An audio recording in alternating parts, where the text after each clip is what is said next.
Why? Yeah, why? Yeah, why? Why are you? I'll explain it to you once you step out. Go ahead, What is step out. the reason for you to search my vehicle? Hey, can I have your badge number 2? 1973. All right, bet. Hold on. 1973. What's your name? What's your name? When I walk back by, you can read it. All right, say that then. What'd you say yours was? I already said it was, sir. Can you repeat yourself, please, sir? Absolutely, sir. 2043. 2042? Gunshots shattered the winter silence on Romey Avenue that January evening, leaving a community frozen in disbelief. At 7:59 p.m., as families settled into their evening routines, multiple frantic calls flooded the Fort Wayne Police Department. Shots fired, they reported, their voices trembling with urgency. When officers arrived at the 700 block, they discovered a vehicle parked silently under the dim street lights, its windows shattered by bullets. Inside sat 2 young lives extinguished far too soon, their dreams, ambitions, and futures erased in seconds of violence. Blood stained the interior of what had become their final resting place. The neighborhood, once ordinary and unremarkable, transformed into a crime scene wrapped in yellow tape and blue lights. Neighbors peered from behind curtains as detectives combed the area, searching for shell casings and witnesses who might shed light on why 2 teenagers, with everything to live, for now lay motionless in the cold night. 17-year-old Adijah Armani Oki wasn't just another high school senior at Snyder High in Fort Wayne. She was a rising star who had already walked the runway at LA Fashion Week and received an invitation to New York's prestigious fashion showcase. The talented entrepreneur behind Glam by Armani, Adijah had built her makeup artistry business through determination and raw creative talent that impressed everyone she met. Beside her, that fateful night, was 18-year-old Lamron Jeremiah Bailey, a promising football player from La Grande, Georgia. With athletic prowess and charisma that drew people to him, Lamron had traveled far from home with dreams of his own. Both teens embodied the bright potential of their generation, she with her artistic vision transforming faces into canvases of beauty, he with his athletic discipline and dedication to excellence. Their paths had converged in Indiana, 2 young stars whose light would be extinguished together in an act of senseless violence. Just days before their murders, Adijah had gone live on social media during a routine traffic stop. The video, which quickly circulated online, showed her calm but visibly nervous as officers approached her vehicle. What seemed like an ordinary, if tense, interaction with law enforcement would later take on a haunting significance. Investigators would scrutinize this live stream for potential connections to the double homicide that followed. Did someone watching identify their location? Did the stop itself create friction with individuals who later sought revenge? The live stream became a digital breadcrumb in the timeline leading to tragedy, a modern twist in a case that would shock the community. Before we dive deeper into this heartbreaking story of 2 young lives cut tragically short, I need to ask, are you prepared to face the harsh realities of this case? If you care about understanding the truth behind senseless violence and want to learn how to protect yourself and loved ones, hit that subscribe button and turn on notifications now. Your engagement helps us bring these important stories to light and potentially save lives. Throughout this video, I'll be sharing critical safety insights that everyone should know. Don't miss a single detail. Subscribe now and join our community dedicated to awareness, prevention, and justice. Born on April 27, 2006, in Fort Wayne, Indiana, Adijah Armani Oki entered the world as the beloved daughter of Cormelia Smith and Antoine Oki. From her earliest years, those who knew Adijah recognized something special in her, a vibrant energy, creative spirit, and determination that set her apart. Growing up surrounded by a supportive family who nurtured her dreams, she developed confidence beyond her years and an entrepreneurial mindset that would later define her path. At Snyder High School, Adijah wasn't content to simply attend classes and blend in. She stood out as a student who balanced academics with ambitious pursuits outside school walls. Her passion for beauty and fashion manifested early, with friends and family often becoming her first clients as she practiced makeup techniques that would eventually become her signature style. By her junior year, what began as a hobby had transformed into a legitimate business, Glam by Armani, where her artistic vision and steady hand created looks that made her clients feel beautiful and confident. Her modeling career took flight when talent scouts noticed her unique look and natural presence in front of the camera. What many aspiring models worked decades to achieve, Adijah accomplished before her 18th birthday, walking the runway at LA Fashion Week, where her poise and professionalism belied her youth. The coveted invitation to New York Fashion Week represented her next big breakthrough, a stepping stone to the international modeling career she envisioned. In her portfolio, professional photographs captured a young woman with expressive eyes that seemed to hold wisdom beyond her 17 years, a face that photographers described as captivating and unforgettable. 18-year-old Lamont Jeremiah Bailey hailed from a small city of LaGrange, Georgia, where football isn't just a sport, but a pathway to opportunity. Standing on the field under Friday night lights, Lamarion had developed a reputation as a player who combined natural athletic ability with disciplined work ethic. Coaches described him as coachable, that rare athlete who listened intently, absorbed feedback, and implemented changes with remarkable precision. In the tight-knit community of LaGrange, Lamarion's talent had earned him respect both on and off the field. Former teammates recall his ability to elevate the entire team's performance through his positive attitude and refusal to give anything less than his best effort. His journey from Georgia to Indiana represented the pursuit of greater opportunities and exposure to college scouts who might offer the scholarship he dreamed of securing. Family members describe a young man who understood that his athletic gifts could open doors not just for himself, but potentially for his entire family. He carried that responsibility with grace, maintaining focus on his goals while navigating the typical challenges of teenage life. In team photos that now serve as painful reminders of potential unfulfilled, Lamarion's confident smile reveals a young man who believed in his future, a future cruelly stolen on that January night in Fort Wayne. The connection between Adijah and Lamarion remains partially shrouded in mystery, with friends suggesting their paths crossed through mutual acquaintances in the months before their deaths. What drew a fashion entrepreneur from Indiana and a football player from Georgia together appears to have been a genuine appreciation for each other's ambition and drive. Both understood what it meant to pursue dreams that required sacrifice, discipline, and unwavering self-belief. Text messages recovered from their phones revealed conversations about future plans and aspirations, she sharing excitement about upcoming modeling opportunities, he discussing potential college visits. Those who saw them together described a comfortable companionship built on mutual respect and shared laughter. Whether their relationship was romantic or a supportive friendship remains unclear, but what's certain is that they recognized in each other a kindred spirit, someone who refused to accept limitations or settle for ordinary when extraordinary was within reach. Oh, y'all harassing me. I get it. I don't want no problems. I don't want no I get it problems. that you have to run your mouth because you're on social media and you have to. I'm not. I'm just saying. I'm not tough, bro. I'm not tough. I'm not shaking for what? I don't got on me. Shaking for what? What I'm shaking for? What am I shaking for? I don't got nothing on me. I don't have no reason to shake. Scared of what? Because when you give Scared of respect, what? you earn respect, right? Bro, y'all don't respect me. Well, you haven't seen disrespect. Would you like to be disrespected? No, sir. I don't want no Because I think problems. everything has been pleased. And No, sir. I don't want no everything- problems. That's respectful. No, sir. I don't want no problems. No, sir. I don't want no Once problems. you have a seat back in the car. Their final days together in Fort Wayne represented two young lives momentarily intertwined before tragedy struck. In both Fort Wayne and LaGrange, the communities that nurtured these young talents responded to their deaths with profound grief and disbelief. Teachers from Snyder High School recalled Adijah's infectious enthusiasm and how she inspired classmates to pursue their own creative passions. Clients of her makeup business shared stories of her professionalism and how she made them feel beautiful and confident. Meanwhile, Lamarion's coaches and teammates in Georgia spoke of his leadership qualities and how he represented the best of their community. Local business owners who had sponsored his team remembered his polite demeanor and work ethic. Both communities mourned not just who these young people were, but all they would never become. Monday, January 29th, 2024 began as an ordinary winter day in Fort Wayne. The temperature hovered just above freezing, with overcast skies that threatened snow but never delivered. For Adijah, the day included attending classes at Snyder High School, where security footage would later show her laughing with friends in the hallway.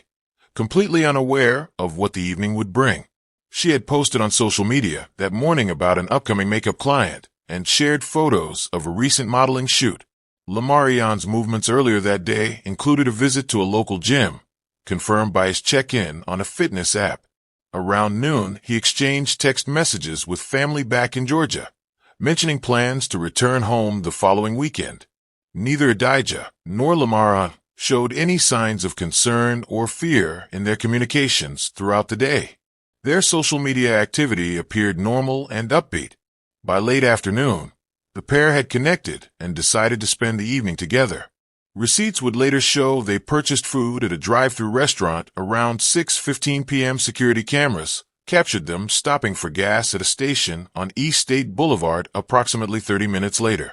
These mundane activities, filling the car with fuel, buying dinner, driving through familiar neighborhoods, would be their final movements before arriving at the 700 block of Romey Avenue shortly before 8 p.m.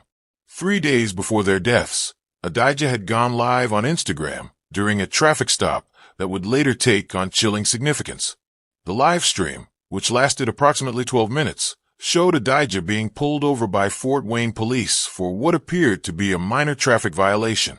In the video, she remained composed but visibly nervous as she handed over her license and registration to the officer. "I'm going live just in case something happens," she said to her viewers, echoing a practice many young people have adopted during police interactions. The officer was professional throughout the encounter, eventually issuing her a warning for a broken taillight before sending her on her way. What made this routine traffic stop significant was who might have been watching the live stream and what information it revealed. Investigators would later scrutinize this video for several critical details: the exact location where Adijah was stopped, who commented during the live broadcast, and whether she inadvertently shared information about her movements or plans. Digital forensics experts examined the viewer list and comment section, searching for connections to potential suspects. The live stream also confirmed Adijah was driving the same vehicle in which she and Lamont would later be found murdered, a detail that suggested their killers may have recognized the car from the video, potentially using it to track their movements or identify where they might be found. At precisely 7:59 p.m. on January 29th, the Fort Wayne Police Department's dispatch center lit up with multiple calls reporting gunshots in the 700 block of Romey Avenue. Within minutes, patrol officers arrived to find a vehicle parked along the curb, its windows shattered by bullets. Inside sat Adijah and Lamarion, both suffering from multiple gunshot wounds. Despite immediate life-saving efforts by responding paramedics, both teenagers were pronounced dead at the scene. Officers quickly established a perimeter, securing the area with yellow crime scene tape that fluttered in the winter wind.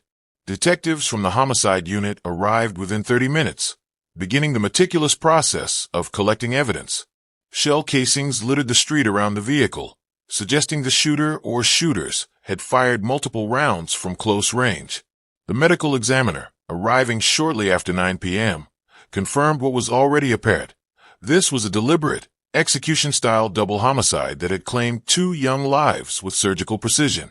One witness, a passenger in the back seat who somehow survived the barrage of bullets, initially refused to speak with investigators, repeatedly stating, "I don't want to get shot." Neighbors reported seeing 2 figures fleeing the scene on foot. Recently unsealed court documents say White was identified as the shooter by a witness, and that surveillance video showed 2 suspects back their car into an alley, sneak up behind the victim's car, and fire several gunshots at Oakey and Bailey before running away. The second suspect was not identified in those court records. Now, the warrant for White's arrest was issued in February, with the record sealed. Within hours, community members began placing flowers and candles near the crime scene, the first physical expressions of a community's collective grief. As the first 24 hours after the murders unfolded, the Fort Wayne Police Department deployed their full arsenal of investigative techniques. Crime scene technicians worked through the night under portable lights, meticulously photographing the scene from multiple angles before collecting each piece of evidence. They recovered 17 shell casings from what appeared to be a 9mm handgun, suggesting the shooter had emptied an entire magazine into the vehicle. Ballistics experts would later confirm all bullets came from the same weapon. The victim's vehicle underwent comprehensive processing at the department's secure garage facility. Technicians dusted for fingerprints on door handles, the steering wheel, and other surfaces, while also collecting DNA samples from blood spatter patterns. The trajectory of bullets through the vehicle's windows and interior helped investigators determine the shooter's position, standing just outside the driver's side window, firing at point-blank range. Detective Ben McDonald, the lead investigator assigned to the case, coordinated with digital forensics specialists to secure the victim's phones and social media accounts before evidence could be deleted. Search warrants were quickly obtained for their electronic devices, revealing a treasure trove of communications, location data, and photographs. Meanwhile, officers canvassed the neighborhood, conducting door-to-door interviews with residents who might have witnessed anything unusual in the hours before the shooting. Each piece of evidence, no matter how small, was cataloged and analyzed as part of the department's methodical approach to solving what had become a high-profile double homicide. The investigation's most valuable potential witness, the backseat passenger who survived the shooting, initially refused to cooperate with detectives. During his first interview at the police station, he sat with shoulders hunched, eyes darting toward the door, repeatedly stating, "I don't want to get shot too." His fear was palpable, his trust in police protection virtually non-existent. Detective McDonald noted in his report that the witness appeared to know more than he was willing to share. Subject displays signs of recognizing the shooter but fears retaliation, McDonald wrote. The detective employed various interview techniques, offering reassurance, explaining witness protection options, and appealing to the witness's conscience regarding justice for his friends. The breakthrough came 48 hours after the murders when the witness, still refusing to provide a formal statement, sent a text message to a friend identifying D. White as the shooter. Unbeknownst to him, that friend immediately forwarded the message to investigators, along with a social media photo of the suspect. This indirect testimony became the investigation's first significant lead, pointing detectives toward Diane White. The technological web that blankets modern cities proved crucial to unraveling this case. Detectives compiled surveillance footage from businesses, homes, and traffic cameras throughout the area. This digital mosaic revealed two suspects arriving in a black Cadillac SUV approximately 15 minutes before the shooting. The footage showed them backing their vehicle into an alley near St. Joseph Boulevard, a tactical position allowing for a quick getaway. The most damning video evidence captured the suspects approaching the victim's car from behind, firing multiple rounds, and then fleeing on foot back to their waiting vehicle. Though the footage was grainy, it provided investigators with crucial details about the suspect's height, build, and clothing. More importantly, it captured the Cadillac's license plate, which police traced to a local resident. When questioned, the Cadillac's owner confirmed he had loaned his vehicle to someone he knew as D. White on the evening of the murders. He provided investigators with White's phone number and Facebook account name, Solo Dwight. Cell tower data subsequently placed White's phone at the crime scene before, during, and after the murders. Additional surveillance footage revealed the suspects switching from the Cadillac to a black 2014 Dodge Avenger with the distinctive missing driver's side rear hubcap, a vehicle registered to White's mother that matched the unique characteristic. Now that we've uncovered the critical evidence in this case, I want you to put yourself in Detective McDonald's position for a moment. With a terrified witness, surveillance footage, and cell phone data pointing to a suspect, what would your next move be? Would you move quickly to arrest Diane White, or gather more evidence first? How would you protect your surviving witness while ensuring he testifies? Drop your thoughts in the comments below. I read every single one, and your perspective might highlight aspects of this case we haven't considered yet. This is what makes our explosive true crime community so valuable. Together, we analyze these cases from every angle. If you're finding this breakdown of the investigation insightful, hit that like button right now. It helps more people discover this content and potentially learn the safety lessons that could save lives. Now, Let's continue unraveling how investigators built their case against the alleged killers of these two promising young talents. 21-year-old Diane K. White emerged as the primary suspect in this double homicide, a young man whose path to violence had been years in the making. Standing 6 feet 1 inch tall and weighing approximately 155 pounds, White had a distinctive neck tattoo and alternated between wearing dreadlocks and short hair. His social media presence under the name Solo Dwight portrayed the image of a tough, streetwise individual who valued respect above all else.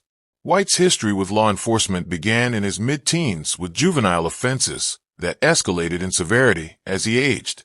Though specific juvenile records remained sealed, sources familiar with White described a pattern of increasing aggression and territorial behavior in his neighborhood. By 21, he had developed connections to local gang activity, though he was never formally documented as a gang member. Former classmates described White as someone who carried a perpetual chip on his shoulder, quick to perceive disrespect and equally quick to respond with intimidation. He always needed to be the alpha. One former associate stated on condition of anonymity, everything was about reputation and respect with him. What remains unclear is what specific interaction or perceived slight might have triggered such deadly violence against Adijah and Lamaran. Investigators would later theorize that the traffic stop livestream days earlier may have captured an interaction that White interpreted as disrespectful, setting in motion a chain of events that would end in murder. Surveillance footage clearly showed two individuals approaching the victim's vehicle that night, yet the identity of White's accomplice remains one of the case's most frustrating mysteries. Described only as a male of similar height to White, but with a heavier build, this second suspect has managed to evade identification despite extensive investigation. Police believe this individual may have been the driver of the Cadillac SUV and later the Dodge Avenger. Some witnesses suggested the second suspect might be a relative of White's, explaining the intense loyalty and silence surrounding his identity. Others theorized he might be a fellow gang associate bound by a code of silence. Despite multiple appeals to the public for information, this shadowy figure remains at large, his face obscured in the grainy surveillance footage that captured their deadly approach to the victim's car. The case against Diane White came together like a complex puzzle, with each piece reinforcing the others. The reluctant witness's text message identifying D. White provided the crucial starting point, but investigators needed more to build a solid case. The surveillance footage showing the suspect's vehicles became the next critical component, leading police to the owner of the Cadillac SUV, who confirmed loaning his car to White. Digital evidence strengthened the case substantially. White's cell phone records placed him at the crime scene during the critical time window, contradicting any potential alibi. His social media activity revealed concerning posts in the days following the murders, including cryptic references to handling business and consequences. Though not explicit confessions, these posts took on sinister meaning when viewed alongside other evidence. The most damning connection came through vehicle identification. After tracking the suspects switching from the Cadillac to a Dodge Avenger with a distinctive missing hubcap, investigators discovered White's mother owned the exact same vehicle with the same unique characteristic. This physical evidence linked White directly to both vehicles used in the commission and getaway phases of the crime. Forensic evidence added further weight. While White had been careful not to leave fingerprints, DNA analysis of a discarded beverage container found in the alley where the Cadillac had been parked matched his profile, placing him at the staging area immediately before the murders. These interconnected pieces of evidence transformed suspicion into probable cause, leading to murder charges. In February, just weeks after the murders, prosecutors filed formal charges against Diane White and immediately requested the case be sealed from public view. This unusual step, approved by Allen County Superior Court Magistrate Samuel Cairns, effectively removed all documentation from public records for 2 months. The sealing order protected the ongoing investigation, particularly efforts to identify and locate the second suspect. Only in April, after White's arrest was imminent, did Magistrate Cairns order the case unsealed, revealing the mountain of evidence investigators had methodically assembled. This strategic concealment likely prevented White from realizing the full extent of the case against him until it was too late to flee. For nearly 5 months, Diane White remained at large, his wanted status known to law enforcement but concealed from the public due to the sealed case. During this period, White moved frequently between addresses, never staying in one location long enough to establish a pattern. Police described him as ghost-like in his ability to evade capture, likely relying on a network of associates who provided temporary shelter and resources. The Fort Wayne Police Department classified White as armed and extremely dangerous, implementing special protocols for any officers who might encounter him. His photo was distributed to patrol units with strict instructions to request backup before any attempted apprehension. A reward for information leading to his arrest was established but kept confidential, shared only with trusted informants. They tracked financial transactions, phone records, and even food delivery services to locations where he might be hiding. The manhunt intensified in June when intelligence suggested White was planning to flee the state, potentially to Georgia, where he had connections. On June 26, 2024, the carefully orchestrated manhunt culminated in White's capture. The operation involved an unprecedented collaboration between multiple law enforcement divisions: the Fort Wayne Police Department's Homicide Unit, Vice/Narcotics Division, Gang and Violent Crimes Unit, Emergency Services Team, U.S. Marshals, and the Allen County Prosecutor's Office all played crucial roles. Acting on a tip from a confidential informant, tactical teams surrounded a residence in the 900 block of Francis Street before dawn. Thermal imaging technology confirmed the presence of someone matching White's physical description inside the home. Rather than risking a potentially violent confrontation, officers deployed a negotiator who established phone contact with White. After a tense 40-minute standoff, White surrendered without incident, a surprisingly peaceful conclusion to the months-long search. As officers led him to the waiting police vehicle, witnesses described his expression as one of resignation rather than defiance. The coordinated effort had succeeded through patience, technology, and the strategic deployment of specialized units, bringing the primary suspect in this double homicide into custody without firing a single shot. Following his arrest, prosecutors formally charged White with 2 counts of murder in the first degree. The probable cause affidavit, finally unsealed, detailed the substantial evidence against him: the witness identification, surveillance footage, vehicle connections, cell phone data, and DNA evidence. At his initial court appearance, White appeared in an orange jumpsuit, his hands and feet shackled as he stood before Allen County Superior Court Judge Francis Gull. The judge denied bail, citing both the severity of the charges and White's demonstrated flight risk. White's court-appointed attorney entered a preliminary plea of not guilty, though legal experts analyzing the case suggested the defense might eventually pursue a plea agreement given the overwhelming evidence. The prosecution announced they were considering pursuing enhanced penalties due to the execution-style nature of the killings. The families of Adijah and Lamarand attended this first hearing, their faces reflecting both grief and relief as they watched the man accused of murdering their children face justice. Court proceedings were scheduled to continue with discovery motions and pretrial hearings throughout the summer and fall, with a potential trial date set for early 2025.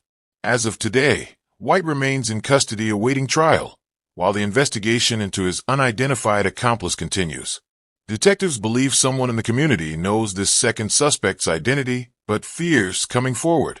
A dedicated tip line remains active, with authorities emphasizing that anonymous information could help bring complete closure to the grieving families of these 2 promising young lives. In the aftermath of these senseless killings, both Fort Wayne and LaGrange communities united in grief and remembrance. At Snyder High School, students created a memorial wall covered with photographs, makeup brushes, and fashion sketches honoring Adijah's creative spirit. In Georgia, Lamarion's football team retired his jersey number and established an annual scholarship in his name for student athletes demonstrating exceptional character. Hundreds attended candlelight vigils in both cities, where speakers emphasized the potential lost and the urgent need to address youth violence. The hashtag Justice for Adijah Lamarand trended on social media, transforming individual grief into a collective call for change and ensuring these young lives would not be forgotten. This tragedy offers several critical safety lessons we must all consider. First, be extremely cautious about sharing your location on social media, especially during live streams. Consider delaying posts about your whereabouts until you've left that location. When possible, vary your routes and routines to avoid predictability. If you sense someone is following you or monitoring your movements, trust your instincts and seek help immediately. Drive directly to a police station, fire department, or busy public location rather than going home or to a secluded area. Always keep your doors locked while driving and be aware of vehicles that might be following you through multiple turns. For young people involved in conflicts that could escalate, remember that no disagreement is worth your life. Seek mediation through trusted adults, school counselors, or community programs designed to resolve conflicts peacefully. If someone threatens you, take it seriously and report it to authorities immediately, even if you fear being labeled a snitch. Your safety must always come first. For those concerned about youth violence in their communities, numerous resources exist to help. Organizations like the National Youth Violence Prevention Resource Center provide intervention strategies and support for at-risk teens. Local boys and girls clubs offer safe spaces and mentorship programs that have proven effective in reducing youth involvement in violent activities. Parents should explore resources like the Violence Prevention Alliance, which offers guidance on recognizing warning signs of potential violence. Many cities have implemented anonymous tip lines specifically for reporting threats without fear of retaliation. Remember that early intervention is key. Reaching vulnerable youth before they become perpetrators or victims can literally save lives. If Adijah and Lamarion's story impacted you, please like this video, share it with someone who needs these safety lessons, and subscribe to our channel. Your engagement helps us continue bringing awareness to these critical issues and potentially prevent similar tragedies. Together, we can honor their memory by protecting others from senseless violence.